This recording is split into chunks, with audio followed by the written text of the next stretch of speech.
तो आखिरकार 68 घंटे बाद पुणे का दरिंदा पकड़ा गया। पुणे रेप केस के आरोपी को 68 घंटे बाद पुलिस ने गिरफ्तार कर सलाखों के पीछे पहुंचा दिया।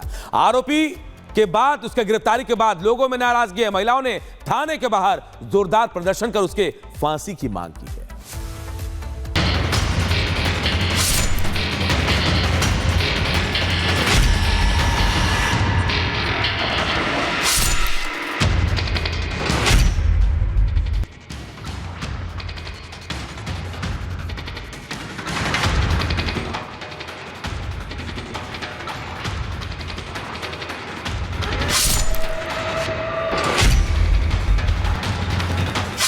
हैवानियत मामले में एक्शन। पुलिस ने फरार आरोपी को दबोचा। आरोपी को फांसी देने की मांग को लेकर प्रदर्शन।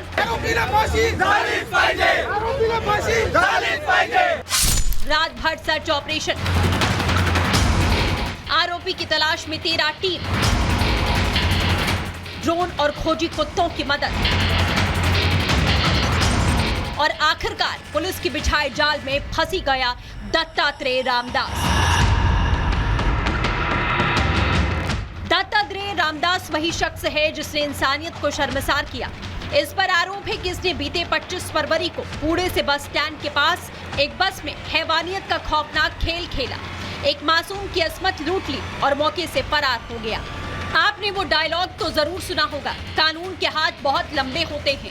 तो कानून के लंबे हाथ ने रेप के आरोपी दत्तात्रेय रामदास को शिरूर तहसील के केगुनाट गांव से दबोचा, जहां वो गन्ने के खेत में छिपा था। Swargate rape bus terminal rape incident के आरोपी को गुनाट गांव से डिटेन किया गया था।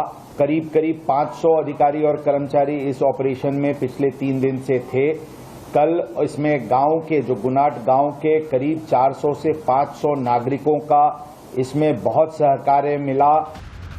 वहीं इस मामले को लेकर सीएम देवेंद्र फडणवीस ने कहा कि आरोपी पकड़ा गया, जांच जारी है, ऐसी घटना दोबारा ना हो इसके लिए कार्रवाई की जाएगी। चूंकि सारी प्रक्रिया चल रही है इसलिए वो चीजें सामने रखना ठीक नहीं है, लेकिन इसमें फॉरेंसिक जो कुछ हमारे तफ्तीश है वो भी हमारे सामने आई हुई है।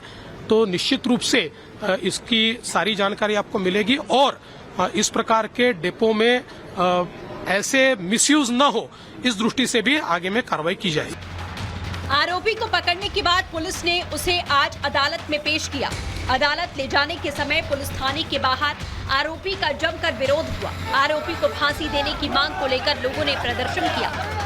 पुलिस को आशंका है कि जिस तरह से प्रदर्शन हो रहा है, जिस तरह से विरोध हो रहा है 3 दिनों के अंदर जगह जगह पुणे में, और जो आरोपी का अगर लेके जाते हैं तो कहीं न कहीं कानून व्यवस्था बिगड़ सकता है, क्योंकि कोर्ट के बाहर भी वहां पुलिस का बंदोबस्त किया गया है। लेकिन अब जो पुणे पुलिस की तरफ से कहा गया है, कोर्ट से परमिशन मांगा गया है कि वीडियो कॉन्फ्रेंसिंग के जरिए आरोपी को पेश किया जाए, क्योंकि लॉ एंड ऑर्डर का सिचुएशन खराब हो सकता है। और जिस तरह से बाहर यहाँ गेट के बाहर देख सकते हैं, गेट बंद कर दिया है पुलिस ने।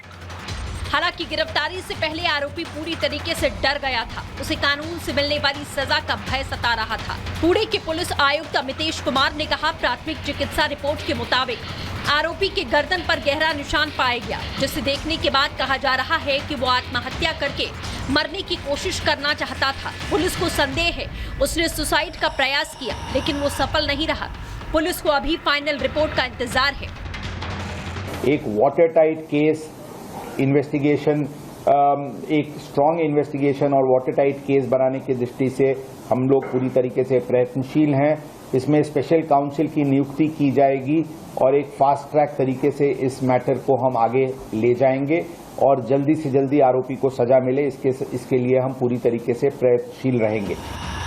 आपको बता दें, आरोपी गाड़े एक हिस्ट्री शीटर है। उसके खिलाफ पहले से भी कई मामले हैं। वो 2019 में जमानत पर बाहर आया था। उसके खिलाफ पुणे और अहिल्यानगर में चोरी, डकैती, स्नैचिंग के कई मामले दर्ज हैं। फिलहाल आरोपी से पुलिस की पूछताछ जारी है।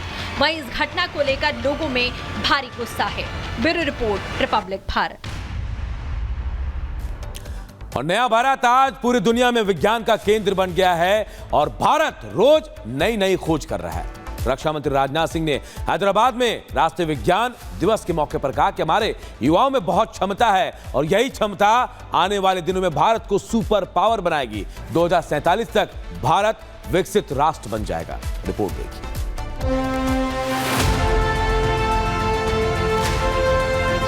देश को सुपर पावर बनने से दुनिया की कोई ताकत रोक नहीं सकती है। यह भारत दुनिया की टॉप 3 इकोनॉमीज में आकर खड़ा हो जाएगा। नया भारत आज दुनिया के उन दिग्गज देशों में शुमार हो गया है जो आधुनिक खोज के जरिए आगे बढ़ रहा है। न केवल प्रौद्योगिकी के क्षेत्र में बल्कि देश की सुरक्षा के लिए नई नई खोज कर रहा है। नया भारत आज सुपर पावर बनने की राह पर है। जो कुछ भी आज मैंने देखा है उस आधार पर मैं कह सकता हूं, आप जैसे वैज्ञानिक जिस देश के पास हैं उस देश को सुपर पावर बनने से दुनिया की कोई ताकत रोक नहीं सकती है। समय का सवाल है, बनेगा। रक्षा मंत्री राजनाथ सिंह ने कहा कि भारत अब दुनिया की तीसरी बड़ी अर्थव्यवस्था बनने जा रहा है। 10 साल में टॉप 5 में भारत पहुंच चुका है। जो भारत 2014 में इकोनॉमी की साइज के मामले में जो पूरे वर्ल्ड में 11th पोजीशन पर खड़ा था, वो जंप लेकर आज 5th पर है। और बड़ी बड़ी फाइनेंशियल फर्म्स सारी दुनिया की ये दावे के साथ कह रही हैं कि भारत जिस तेजी के साथ आगे बढ़ रहा है, पूरे कॉन्फिडेंस के साथ यह कहा जा सकता है कि 2027 आते आते यह भारत दुनिया की टॉप 3 इकोनॉमीज में आकर खड़ा हो जाएगा। हैदराबाद में राष्ट्रीय विज्ञान दिवस समारोह में राजनाथ सिंह ने अपने छात्र जीवन को भी याद किया और कहा कि पहले मैं भौतिकी का अध्यापक रहा हूं। A special affinity that I personally have with this subject. I have been a student of science in my academic years and was a lecturer in physics early on before entering public life. The day resonates with my own journey, reminding me of the power of curiosity, questioning and exploration, the very foundation of modern science. Hyderabad में DRDO के कार्यक्रम में रक्षा मंत्री राजनाथ सिंह ने कहा कि केंद्र और राज्य की संयुक्त जिम्मेवारी है कि हमारी आने वाली पीढ़ी को अच्छी शिक्षा मिले, कोई भी बच्चा शिक्षा से वंचित न रहे। साथ ही राजनाथ सिंह ने नई शिक्षा नीति को अपनाने की वकालत भी की। उन्होंने कहा कि नई शिक्षा नीति में फील्ड वर्क, प्रैक्टिकल और अनुसंधान जैसे तत्वों को शामिल करके मौजूदा शिक्षा प्रणाली की प्रकृति को बदलने का प्रयास किया गया है। Bureau report, Republic Bharat. इधर भोपाल गैस त्रासदी के जहरीले कचरे को जलाने की प्रक्रिया शुरू कर दी गई। पीथमपुर में पहले 72 घंटे में 10 टन कचरा जलेगा और इसके लिए पूरे इलाके को छावनी में तब्दील कर दिया गया है। सुरक्षा के पुख्ता इंतजाम किए गए। रिपोर्ट देखिए।